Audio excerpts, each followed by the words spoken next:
Europe is one of the richest continents on Earth. World-class healthcare, free education, some of the highest wages in the world.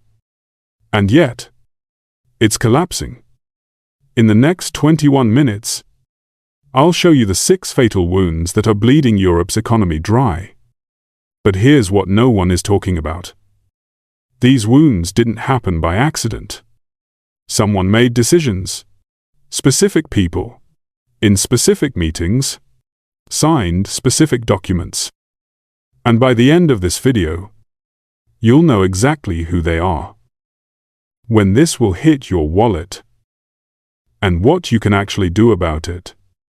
This isn't opinion. This isn't speculation. This is based on the Draghi Report 2024. 400 pages of analysis, commissioned by the European Union itself. When they admit the problem, you know it's serious. Let's start with the first wound. But before we dive in, you need to understand something. What you're about to see isn't my opinion. It's not some random blog post or conspiracy theory. This is the Draghi Report. 400 pages, commissioned by the European Commission itself.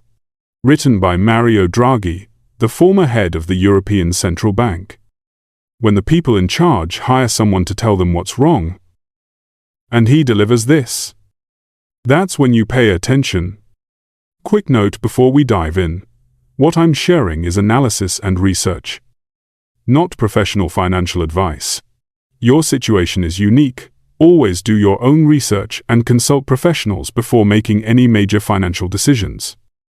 Now, let's start with wound number 1. Wound number 1. The energy crisis. For decades, Europe made a bet. A massive, all-in bet. Cheap Russian gas. It seemed like a genius move. Germany built its entire industrial powerhouse on it. Factories running 24/7. Chemical plants. Steel mills.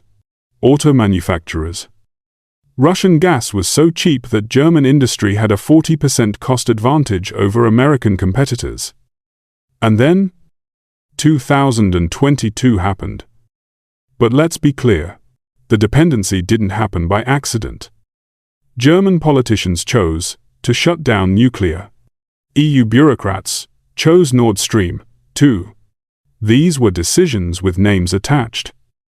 When Russia invaded Ukraine, Europe had to make a choice, and they chose to cut ties with Russian energy.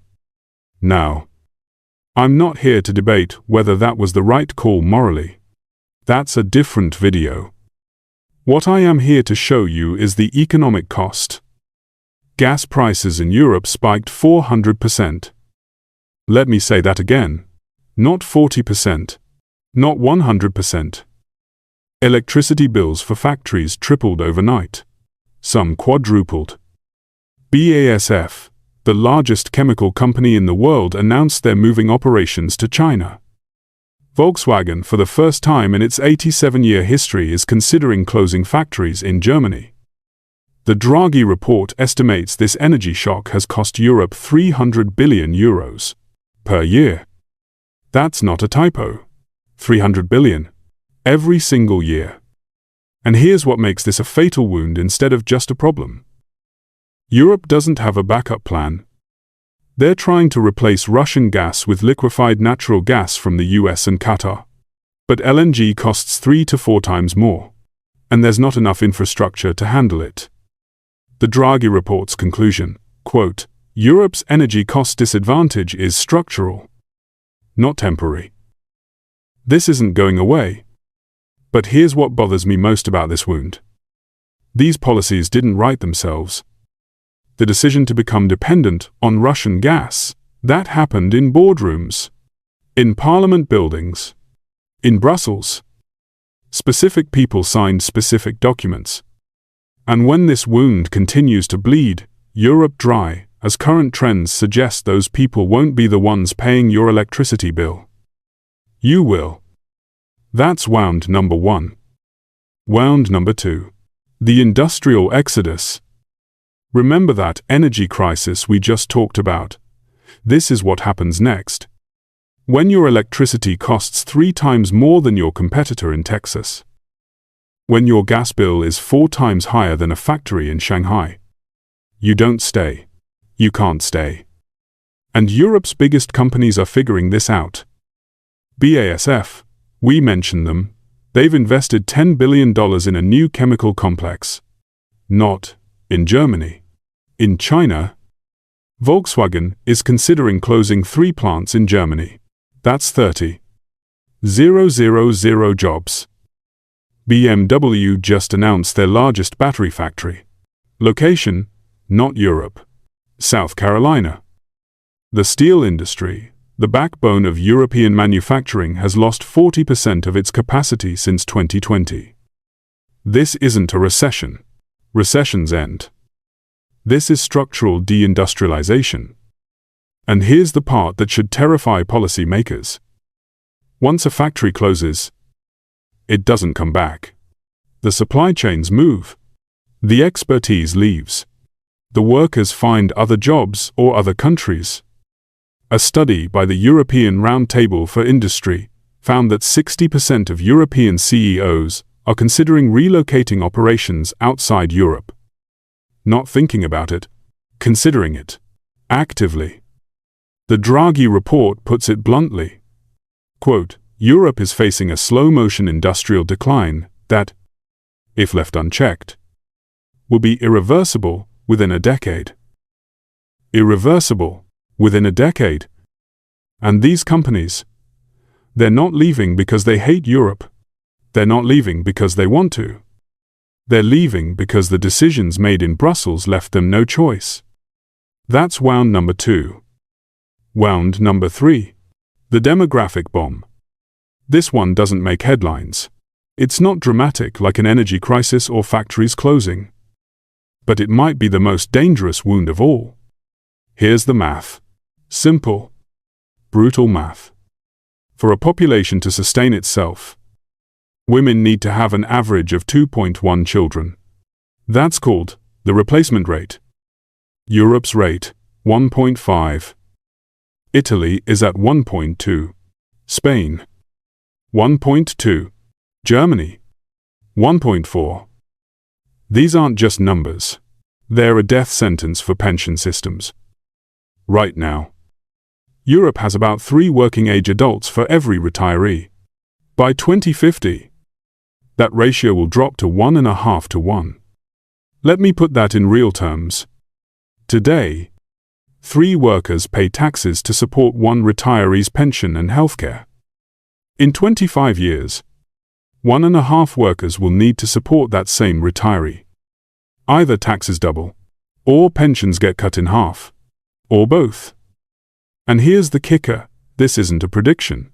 It's not a model. These people are already born, or not born.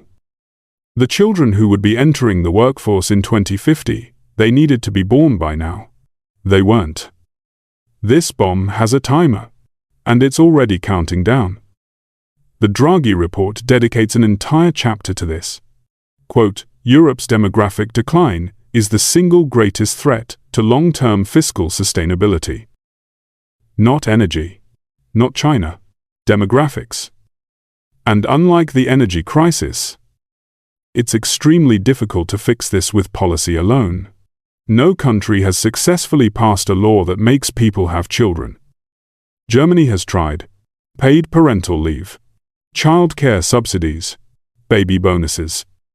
Fertility rate, still 1.4. That's wound number 3. Wound number 4. The innovation gap. Quick test. Name 5 of the biggest tech companies in the world. Apple, Google, Amazon, Microsoft, Meta. All American. Okay. How about Chinese Alibaba, Tencent, ByteDance, Huawei? Now name a European tech giant. That silence, that's the wound. Europe has 450 million people. That's more than the United States. It has world-class universities, high education levels, wealthy consumers. And yet, it has produced exactly 0 tech companies in the global top 20. Not one. The last major European tech success, Spotify, from Sweden. And even Spotify had to move its legal headquarters to Luxembourg and list on the New York Stock Exchange to grow. The Draghi Report calls this Europe's innovation emergency. Here's why it's happening. First, the brain drain. The smartest Europeans, the ones who could build the next Google, don't stay in Europe. They move to California, to Boston, to Singapore. Why? Better funding, less bureaucracy, higher risk tolerance. A Stanford study found that 30% of founders in Silicon Valley's top startups are European-born. They're building billion-dollar companies. Just not in Europe. Second, the money gap. European venture capital is a fraction of what's available in the US. In 2023, US startups raised $170 billion. European startups, $45 billion. That's not a gap. That's a canyon.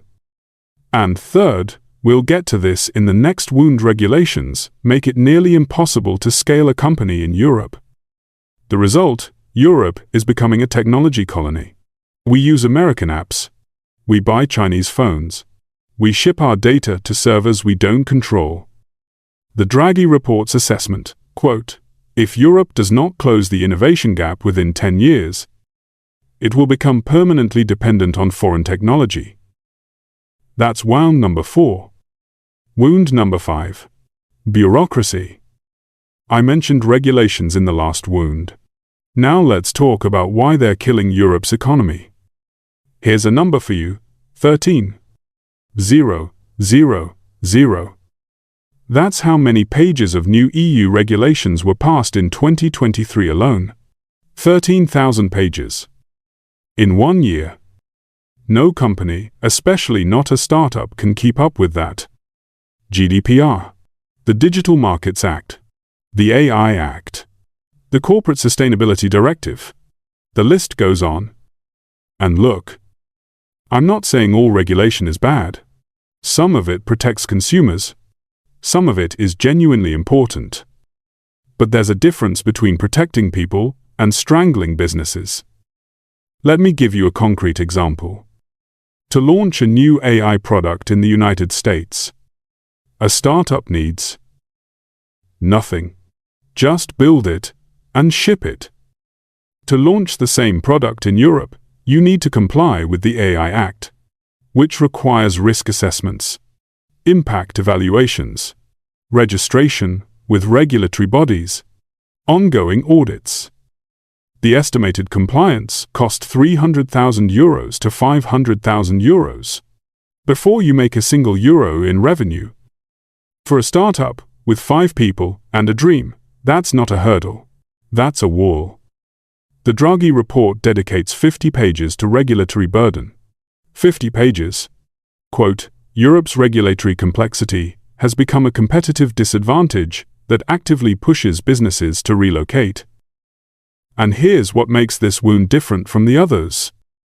Energy prices, partly global forces. Demographics, decades in the making. Innovation gap, complex causes.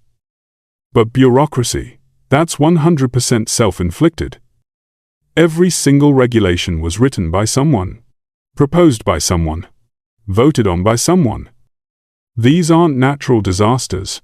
These are choices. And the people who made those choices, they're still making them, right now, in Brussels.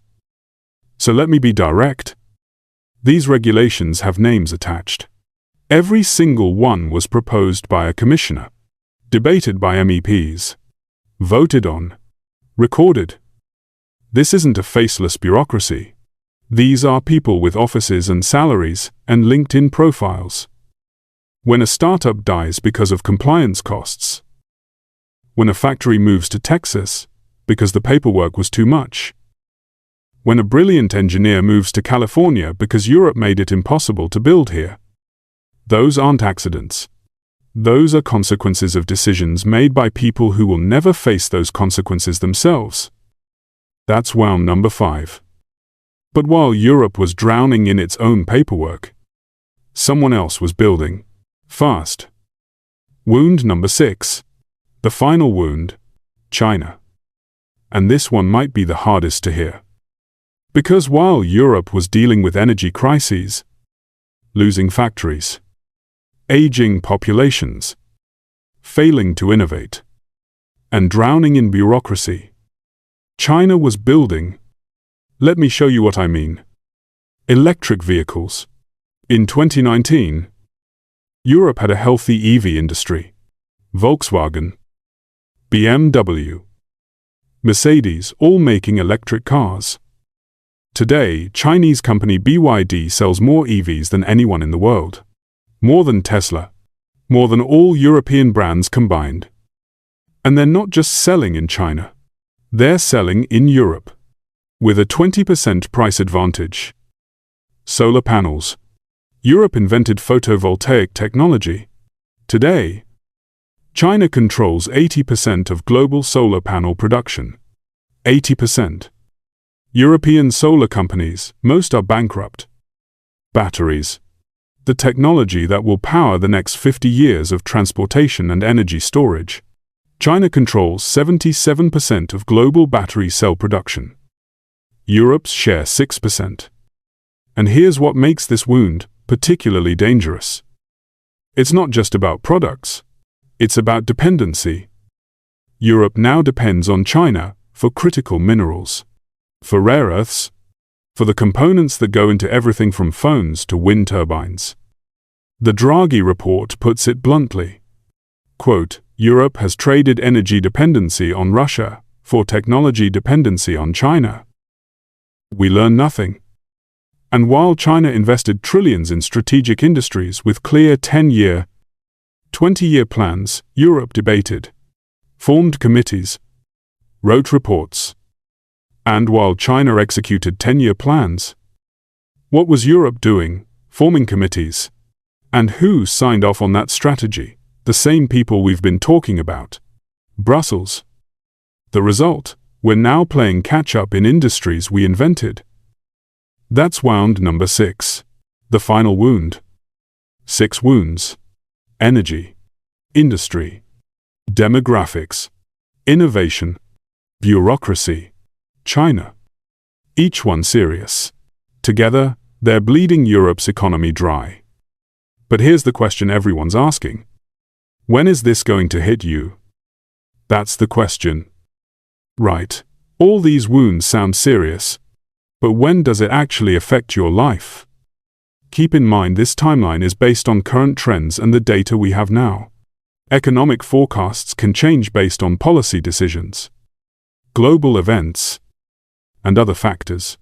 But here's what the trajectory looks like. Here's the timeline. 2025 this year. Energy prices stay elevated. Inflation remains sticky.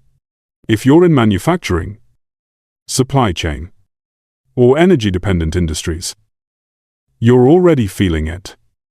2027 industrial job losses accelerate. The factories that announced moves in 2023 and 2024, they'll be fully operational in China and the US by then. Those jobs may not come back under current conditions. 2030 pension pressure begins.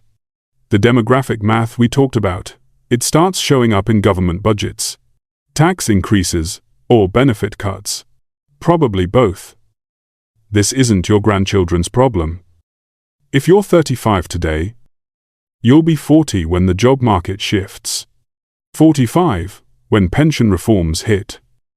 This is your timeline. So, the real question isn't will this happen? It's what can you actually do about it? Here's what you can actually do. And I want to be clear, this isn't the part where I tell you to just vote and hope for the best. That's lazy. You deserve real options. So let me break this down into 2 categories. What you can do as a citizen. First, track the votes. Every MEP, every commissioner, Every national politician, their voting records are public. The regulations killing European business, you can see who voted for them. Search your representative's name plus voting record. It takes 5 minutes. Second, demand transparency. When politicians talk about competitiveness and innovation, ask them specifically, what regulation will you remove? What energy policy will you change? Vague promises mean nothing. Third, vote on economics. I know, easier said than done. But the next European Parliament election matters. The next national election matters. And now you know what questions to ask. What you can do as an individual. First, diversify your skills. If your job is in an industry vulnerable to these wounds, energy-dependent manufacturing, traditional automotive, sectors with heavy EU regulation, start building skills that transfer. Second, consider your assets. This isn't financial advice. But if 100% of your savings are in euro-denominated assets, you might want to research diversification. Look at what's happening. Draw your own conclusions. Third, learn from what's working. Some European countries are doing better than others. Some industries are thriving despite the headwinds. Study them. Ireland's tech sector, Nordic energy innovation, Swiss precision manufacturing. There are models that work. Here's the thing. This video wasn't made to scare you. It was made to inform you. Because when you understand who made these decisions, when they'll affect you, and what you can do about it, you stop being a passenger. You become a participant. Europe's economy has real problems. 6 fatal wounds. But wounds can heal if you stop pretending they don't exist. Now you know. What you do next is up to you. If this video helped you understand what's happening, share it with someone who needs to see it. And if you want to go deeper on any of these wounds, I've got more coming. Subscribe, hit the bell, and I'll see you in the next one.